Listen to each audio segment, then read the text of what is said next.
नमस्कार, मी पंजाब डक. आज आहे 17 ऑगस्ट 2025 आणि या ठिकाणून महाराष्ट्रातल्या शेतकऱ्याला अंदाज देणार आहे.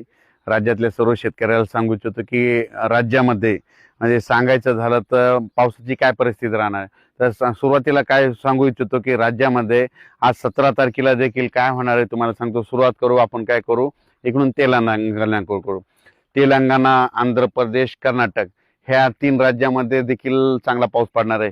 मग तिकडं पाऊस पडत असल्यामुळे महाराष्ट्रात देखील तुम्हाला सांगू इच्छितो लातूर जिल्हा, नांदेड जिल्हा, हिंगोली जिल्हा, परभणी जिल्हा, पुन्हा यवतमाळ जिल्हा, चंद्रपूर, वर्धा, नागपूर, भंडारा, गोंदिया, यवतमाळ, अमरावती, त्याच्यानंतर अकोला जिल्हा, बुलढाणा जिल्हा, वाशिम जिल्हा, त्याच्यानंतर जळगाव, नंदुरबार, धुळे, नाशिक, संभाजीनगर, त्याच्यानंतर जालना जिल्हा, बीड जिल्हा, धाराशिव जिल्हा, सोलापूर जिल्हा, सातारा, सांगली, संपूर्ण कोकणपट्टी, त्याच्यानंतर अहिल्यानगर, पुन्हा नाशिक जिल्हा.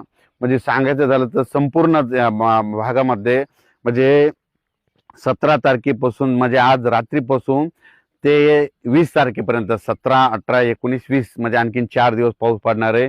काही काही ठिकाणी मुसळधार पडणार आहे, कुठं अतिमुसळधार पडणार आहे, कुठं रिमझिम पडणार आहे. काही ठिकाणी तर कमी वेळेत जास्त पाऊस पडून पूर परिस्थिती येईल, ढगफुटीसारखा पाऊस पडणार आहे म्हणून हा अंदाज लक्षायचा. म्हणजे काही भागात जरा जास्त राहणार आहे हे लक्षायचं. त्याच्यानंतर सगळ्यात महत्त्वाचं सांगायचं झालं तर काय झालं की आता म्हणजे नंदुरबार, धुळे, जळगाव तिकडल्या भागामध्ये आतापर्यंत पाऊस पडला नव्हता, पण ह्या 2 दिवसापासून तिकडे देखील पाऊस सुरू झाला. मग आता तुम्हाला एक सांगू इच्छितो की उत्तर महाराष्ट्राकडे म्हणजे नंदुरबार जिल्हा, धुळे जिल्हा, नाशिक जिल्हा, चाळीसगाव तालुका, रावेर, यावल, भुसावळ तिकडे सगळीकडे म्हणजे त्या उत्तर महाराष्ट्राकडे आणखीन जवळपास 21 तारखेपर्यंत तिकडे जोराचा पाऊस पडणार आहे आणि त्यांच्या विहिरीला पाणी येणार आहे, तळ्यामध्ये देखील पाणी येणार आहे म्हणून त्यांच्यासाठी आनंदाची बातमी. आता त्याच्यानंतर काय झालं इकडं विघ्नर कारखाना ओझर या भागामध्ये संगमनेर त्या भागामध्ये आणखीन थोडा पाऊस कमी राहिलेला आहे.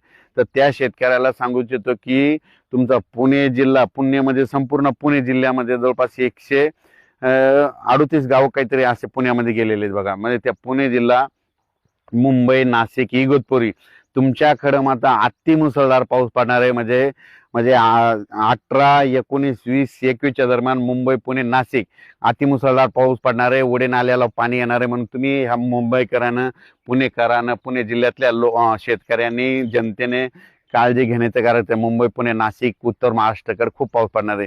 त्याच्यानंतर सुरत, गुजरात तिकडे देखील पाऊस राहणार आहे, सुरतकडे देखील पडणार आहे. त्याच्यानंतर मध्य प्रदेशमध्ये खंडवा, बेतूल ह्या भागात देखील पडणार आहे, इंदोरकडे पडणार आहे म्हणून हे लक्षात येतं. अहमदाबाद सगळीकडे म्हणजे सांगायचं झालं तर हे पाऊस सगळीकडे जवळपास 21-22 पर्यंत म्हणजे दुसऱ्या राज्यात 22 तारखेपर्यंत, गुजरातकडे 22 पर्यंत राहणार आहे म्हणून हा अंदाज आहे.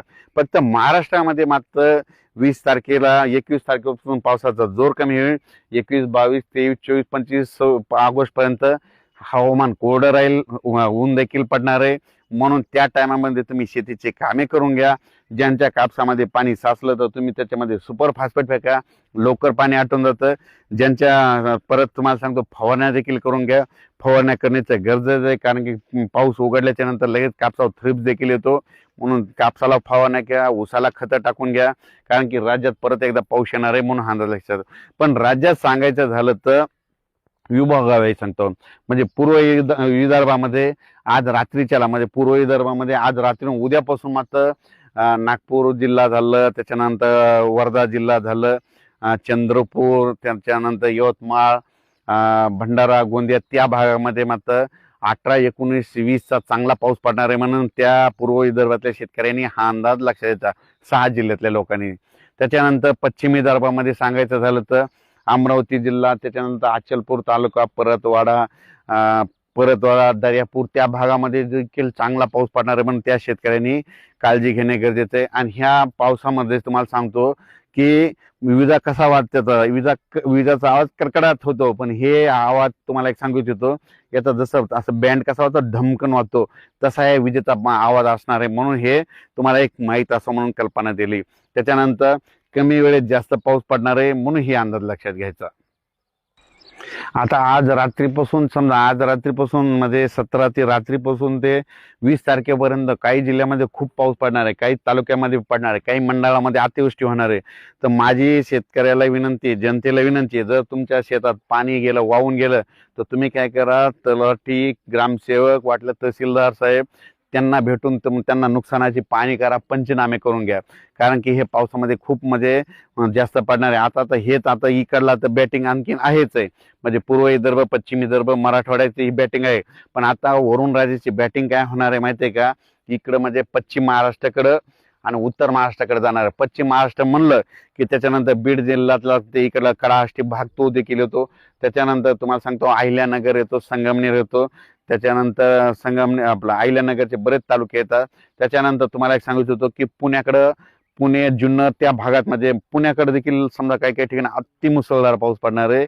म्हणून पुणे भागातील त्या तितक्या एरियातील सगळ्या पुणे तालुक्यातील मंडळातील शेतकऱ्यांनी काय करा, खूप पाऊस पडला की तुम्ही तुमची काळजी घ्या. कारण की आता वरुण राजेची बॅटिंग आता पुणेपासून ते इकडं गुजरातपर्यंत म्हणजे अहमदाबादपर्यंत उत्तर महाराष्ट्राकडं अशी बॅटिंग चालणार आहे. म्हणून तुम्हाला सांगतो म्हणजे हा पाऊस उत्तर महाराष्ट्र, पुणे, नाशिक, इगतपुरी, नाशिक, धुळे, जळगाव, नंदुरबार, चाळीसगाव ह्या पट्ट्यामध्ये आता जरा जास्त पडणार आहे. म्हणून हा अंदाज लक्षात घ्यायचा. आणि त्याच्यानंतर राज्यातला पावसाचा जोर 21 तारखेला राज्यातला पावसाचा जोर कमी होणार आहे, सूर्यदर्शन होणार आहे. मग त्या टायमामध्ये तुम्ही तुमची शेतीची कामं करून घ्या. त्याच्यानंतर कन्नडच्या शेतकऱ्याचा मागं फोन आला तर मी म्हणलो होतो ना खूप पाऊस पडेल तुमचं ते तळे छोटे छोटे भरते, तर ते एक ढेकू प्रकल्प एका पावसातच कालच्या 75 झाला, आता ते लगेच 100 पर्यंत आहे. त्याच्यानंतर मी म्हणलो होतो ना ते खडकपूर्णा धरण भरणार आहे, खडकपूर्णाचं पाणी येलदरीला येणार आहे.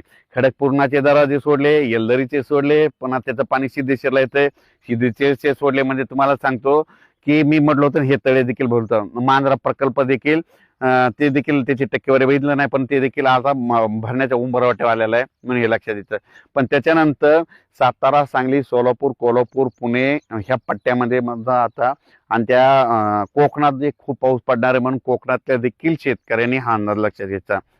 आणि राज्यात सांगायचं झालं तर आता नाशिककडे एक पाऊस पडणार आहे, त्याच्यामुळं गोदावरी नदीला पूर येणार आहे, त्याचं पाणी जायकवाडीत येणार आहे, जायकवाडीचं पाणी परत सोडावं लागणार आहे. आणि जायकवाडीचं पाणी काय होतंय, काय माजलगावचं एक धरण आहे, त्या धरणाकडे एक जात आहे आणि गोदावरी नदी सोडून देतात. म्हणून शेतकऱ्यांना आपण आपल्या पाईपलाईनची काळजी घ्या. मोटरी काढायची असलं तर काढून घ्या. खूप जर वरून फ्लो जर सुटला तर तुमच्या मोटरी पाईपलाईन वाहून जातील, म्हणून याची देखील काळजी घ्यायची.